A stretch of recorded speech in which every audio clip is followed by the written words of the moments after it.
गरेको हो कि डिएक्सन, किनकि यो चाहिँ मैले धेरै मिटिङहरुमा भनेको छु। आज अब सबैजना नयाँ अनुहार हुनुहुन्छ हैन, हजुरहरुको अगाडि चाहिँ मैले फर्स्ट टाइम भन्दैछु। मेरो मनमा चाहिँ यो डिएक्सन भन्दा अगाडि धेरै कम्पनीहरुमा काम गर्नु भएको भएर मैले चाहिँ डिएक्सनलाई सुन्ने बित्तिकै त्यही जस्तो होला भनेर चाहिँ मैले एकदमै इग्नोर गरेको हो कि है।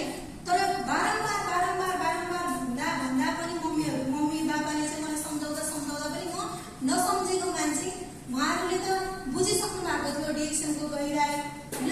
उहाँको लिडरहरूले चाहिँ उहाँलाई देखाइसक्नु भएको थियो त्यो सपना, कम्पनी पनि भिजिट गरेर आइसक्नु भएको थियो।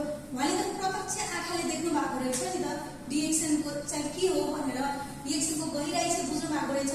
तर मैले चाहिँ त्यो गहिराई बुझेको थिएन र भर्खरै मात्रै हामी हैन हाम्रो अमित सर क्राउन डायमन्डको साथमा हामी इन्डिया टुर गयौँ। वर्ल्ड लार्जेस्ट गानाडरमा कम्पनी भनेर जुन मलेसियाको फ्याक्ट्रीलाई चिनिन्थ्यो, अहिले चाहिँ त्यसको 3 गुणा बढी फ्याक्ट्री चाहिँ 3 गुणा ठुलो फ्याक्ट्री चाहिँ डाक्टर लिङले इन्डियाको सिद्धिपेट तेलङ्गानामा खोल्नु भएको रहेछ।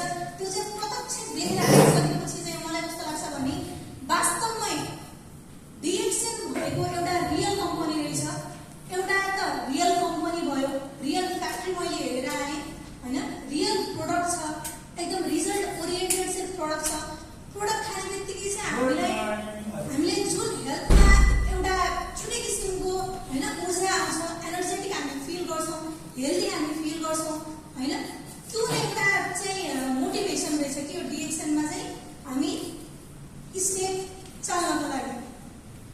र अर्को कुरा, यो कर्णालीको चिसो हावापानीमा हाम्रो यस्तो राम्रो लिडरसिप ट्रेनिङ भइरहेको छ। हिजो हाम्रो ग्रेट अमित सरको मोटिभेसन सुनेर चाहिँ मलाई एकदमै मोटिभेटेड लाग्यो हैन। सरले पनि सुरुवाती दिनहरुमा धेरै स्ट्रगल गर्नु भएको रहेछ हैन। हाम्रो विजय बुढामगर सरको चाहिँ हामीले सेसन सुन्यौँ, हाम्रो पार्वती म्याडमको चाहिँ हामीले सेसन सुन्यौँ, आज पनि सुन्नेछौँ। त्यसको लागि चाहिँ म धेरै नै आतुर छु। र अर्को कुरा चाहिँ म एकदम स्टेजबाट डराउने मान्छे हो। हिजो अमित सरले भन्नुभएको थियो 3 चोटि चाहिँ मलेसियाको अफिसबाट भाग्नु भयो अरे। म पनि काठमाडौँको थुप्रै अफिसहरूबाट चाहिँ भागेको छु कि आफ्नो टर्न आउँछ कि भनेर भागेको छु। र यो अवसर चाहिँ अगाडि आएर स्टेज फियर हटाइदिने अवसर दिनुभएकोमा म सागर सरलाई पनि एकदमै धन्यवाद भन्न चाहन्छु। र आफ्नो एक्सपिरियन्स त मैले सुनाउनै बिर्सेँ है। आफ्नो मेरो हेल्थमा पनि एकदमै सुधार भएको एक्सपिरियन्स चाहिँ के हो त भन्दा, म एलोपेथिक पढ्दै गर्दाखेरि मैले चाहिँ अब मेरो चाहिँ ब्याकग्राउन्डै छुट्टै भयो कि मैले एलोपेथिकमा चाहिँ मेडिसिन पढिरहेको, अनि यो घरमा चाहिँ अब यो त टोटली हाम्रो नेचुरल फुड सप्लिमेन्ट प्रडक्टहरू भयो नि त।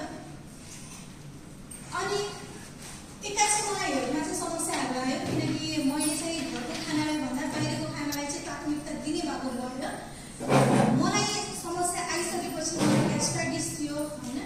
अनि त्यसपछि चाहिँ यो गाइने सम्बन्धी चाहिँ धेरै समस्याहरू थियो। त्यसपछि मैले वाइ नट टु ट्राई हैन, घरमा नै यति राम्रो प्रोडक्ट छ भने त वाइ नट टु ट्राई भनेर चाहिँ मैले ट्राई गर्दाखेरि एकदमै मलाई पोजिटिभ हेल्थमा इम्प्याक्ट परेको भएर चाहिँ एउटा स्वयं अनुभव भन्छ नि, हामीले यसलाई यो ठिक भयो अरे, यसलाई यो ठिक भयो अरे, यस्तो ग्यास्ट्रिक सन्चो भयो अरे भन्नुभन्दा पनि आफूले प्रोडक्ट युज गरिसकेपछि आफूलाई कस्तो महसुस भयो त भनेर त्यो चाहिँ मेन कुरा रहेछ कि आफ्नो अनुभव नै हामीले चाहिँ बजारमा सेयर गर्दाखेरि त्यो बिक्री रहेछ। र आफूले सन्चो भइसकेपछि चाहिँ अहिले मैले के गर्छु त भन्दा एउटा लाज, डर, शङ्का हैन, यो चाहिँ हामीले थ्रो गरिदिने। हजुरहरूले यहाँ लिएर आउनुभएको छ भने पनि यो कर्णालीमा चाहिँ छोडेर हैन, जसलाई भन्नुहुन्छ, जसलाई चाहिँ हजुरले देख्नुहुन्छ भनिहाल्नुहोस् हैन। कतिपय चाहिँ हामीलाई कस्तो हुन्छ त भन्दा हामीले सेयर नगर्दाखेरि हामी पछाडि पर्दो रहेछौँ कि। योसँग पनि एउटा सानो मेरो एक्सपिरियन्स छ। म एचएस पढ्दै गर्दाखेरि चाहिँ सेकेन्ड इयरमा मसँगै फर्स्ट इयर भरि सँगै बसेको बेन्चमेट है, अब बेन्चमेट भइसकेपछि एकदमै अब क्लोज फ्रेन्ड हुन्छ नि त। उसले चाहिँ मैले डिएक्सन भन्नै नसकेको कि, खाना त खाने, आफूलाई राम्रो रिजल्ट पनि पाइसकेको थिएँ, तर सेयरिङ गर्ने त्यो हुन्छ नि त्यो डर अब के भन्ने हो भनेर त्यो प्रिजस आफूलाई नै मैले गरेर मैले चाहिँ के पनि भन्दैन कि रिएक्सनको कुरा नै निकाल्दैन। अनि के भन्छ त भन्दा अनलाइनबाट फेसबुकबाट चाहिँ उसले पत्ता लगाएर यो त धेरै राम्रो चिज रहेछ भनेर त पुरै क्लासमा मिटिङ गरिरहेको है। अब मैले त सानैदेखि 10 वर्षको उमेरदेखि मैले यो प्रोडक्ट खाइरहेको छु होइन, मैले लगाइरहेको छु, यो त मलाई पहिल्यैदेखि थाहा छ नि त। त्यति बेला त मेरो मम्मी ट्रिपल डाइमा समथिङ के हुनुहुन्थ्यो। अब यत्रो एक्सपिरियन्स छ, फ्यामिलीले सबैले रिएक्सन गरिरहनु भएको छ, तर मैले भन्न नसक्दाखेरि चाहिँ मेरो साथीले चाहिँ अर्कै कसैले एकदमै राम्रो तरिकाले मोटिभेट गरेर उसले प्रोडक्ट खाएर उसले अनुभव गरेर राम्रो लागिसकेपछि उसले सबैलाई भनिरहेको रहेछ कि हो। त्यो चाहिँ मेरो एउटा टर्निङ पोइन्ट भयो है।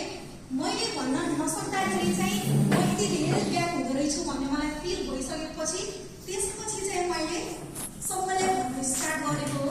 र हामीले के गर्छौँ त भन्दा आफूलाई प्रिजस गरेर नै हामी पछाडि पर्दो रहेछौँ। त्यही भएर हामीले चाहिँ हामीसँग जे छ त्यो चाहिँ हामीले प्रस्तुत गर्न सक्नु पर्दो रहेछ होइन। डोन्ट केयर कि कसैले के भन्ला भनेर चाहिँ हामीले सोच्नै नहुने रहेछ। यदि हाम्रो अमित सरले चाहिँ त्यही सोच्नु भएको भए आज पक्कै पनि क्राउडलाई हुनुहुन्थेन होइन। हाम्रो सागर सरले पनि त्यस्तै सोच्नु भएको भए यति धेरै अगाडि बढ्नुहुन्थेन। त्यही भन्दै सबैजना चाहिँ स्वस्थ रहनु होला, व्यस्त रहनु होला, रिएक्सनमा चाहिँ अगाडि बढ्नु होला भनेर म यो स्टेजबाट बिदा हुन चाहन्छु। हस्त good morning reaction. Good morning.